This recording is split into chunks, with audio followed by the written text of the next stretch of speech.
No one enters a relationship expecting it to become a toxic prison. On day one, there is only magic.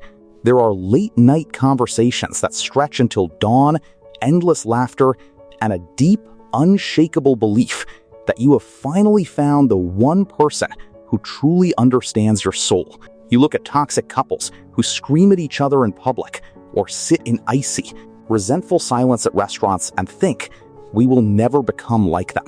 But clinical relationship psychology reveals a sobering truth. Toxic relationships are rarely created by a single catastrophic event. They are built through a slow, quiet, highly predictable process of erosion. Love does not vanish overnight.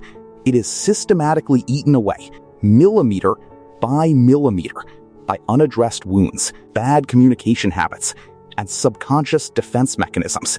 How does absolute devotion warp into bitter resentment? Today, we map the 10 distinct stages of relationship decay to track how love slowly turns into poison.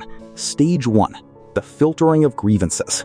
The decay of a connection always initiates at stage 1, the filtering of grievances. In the early honeymoon phase, your partner can do no wrong, but eventually, reality sets in, and they do something small that irritates you, a minor habit, an insensitive comment, or a moment of emotional unavailability. Instead of speaking up, you filter the grievance out. You tell yourself, it's not a big deal, I don't want to rock the boat, or I'll let it slide to maintain peace. This sounds mature, but it is highly toxic. By suppressing your genuine irritation to avoid a minor conflict, you leave a microscopic seed of resentment in the soil of your relationship, setting the system up for future structural fracture. Stage 2. The shift in perspective. As minor unaddressed irritations accumulate over months, the mind executes stage 2, the lens swap. Initially, your brain operated through a positive confirmation bias. You looked at your partner and saw only their virtues, writing off their flaws as cute quirks. But as resentment builds, the cognitive filter flips into a negative confirmation bias. Suddenly, your brain begins actively searching for flaws. When they forget to take out the trash, you stop looking at it as an innocent mistake. Your brain interprets it as concrete proof that they are selfish, lazy, and completely disrespectful of your time. The foundational safety of the connection begins to warp. Stage 3. Criticism versus complaint. With the negative lens firmly locked in, communication degrades into stage 3, criticism. There is a profound clinical difference between a healthy complaint and a toxic criticism. A complaint targets a specific action. Hey, it hurt my feelings when you forgot our dinner plans. A criticism targets the partner's core character. You stop talking about the action and start attacking their soul. You always forget our plans because you are an incredibly selfish person who only cares about yourself. You utilize absolute labels like always and never. This is an act of psychological aggression that immediately forces your partner's ego into absolute defense mode, completely closing the door to healthy resolution. Stage 4. Defensive escalation. The natural, automated response to a character attack is stage 4, defensive escalation. When your partner hears that they are a bad, selfish, or incompetent person, their brain registers that criticism as an existential threat. They do not say, "You're right, let me improve." They build an immediate fortress of self-defense. They deny responsibility, minimize your feelings, and counterattack with their own catalog of your past mistakes. Well, I only forgot dinner because you've been nagging me for 3 weeks. And let's not forget when you ruined my weekend last month.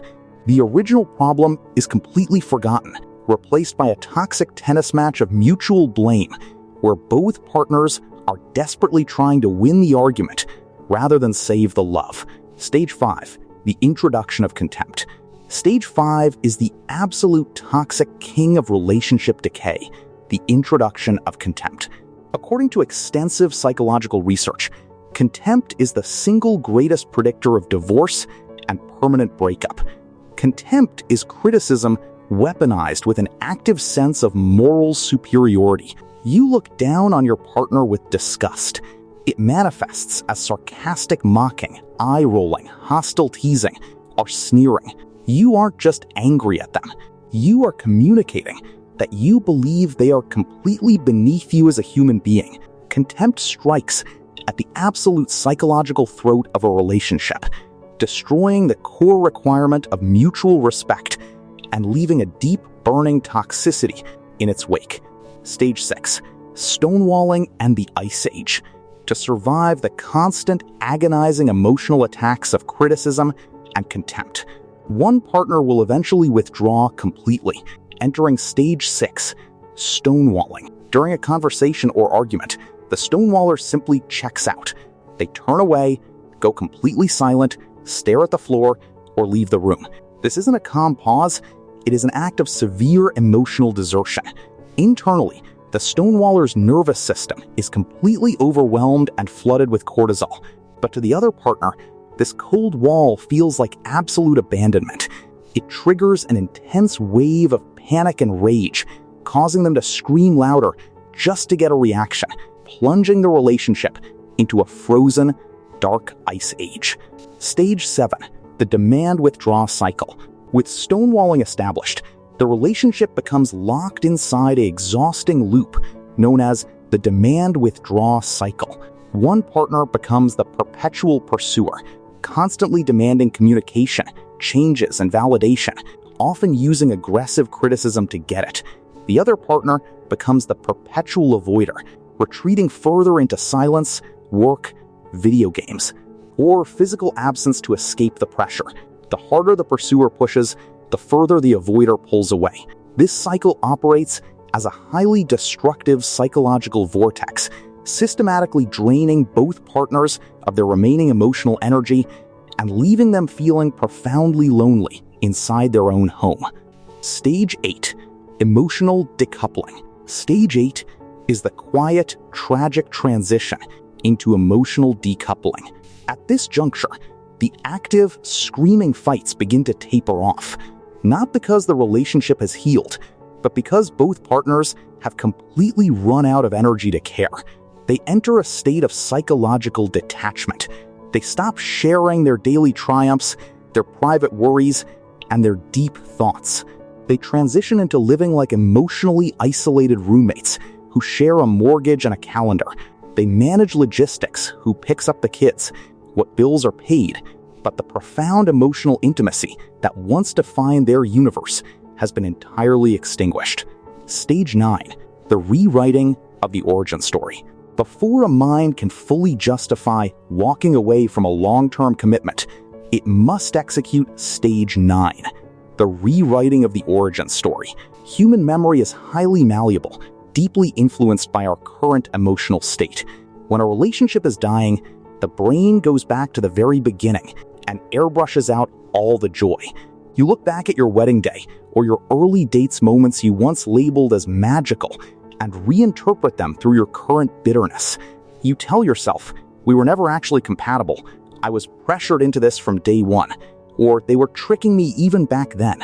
Your brain completely deletes the happy history to make the impending destruction of the connection look like an absolute necessity. Stage 10. Final severance, or the permanent prison. The final stage of relationship decay presents the ultimate resolution. Final severance, or the permanent prison. Some couples choose severance. The illusion is entirely shattered, the papers are signed, and they face the clean, painful grief of a total breakup. But a far darker ending is chosen by millions. The decision to stay inside the permanent prison, out of financial fear, social pressure, or the sheer comfort of familiarity. They choose to remain together indefinitely inside a completely dead, toxic connection. They resign themselves to a lifetime of low-level resentment, emotional coldness, and silent misery, serving as a walking monument to a love that forgot how to look after its own roots.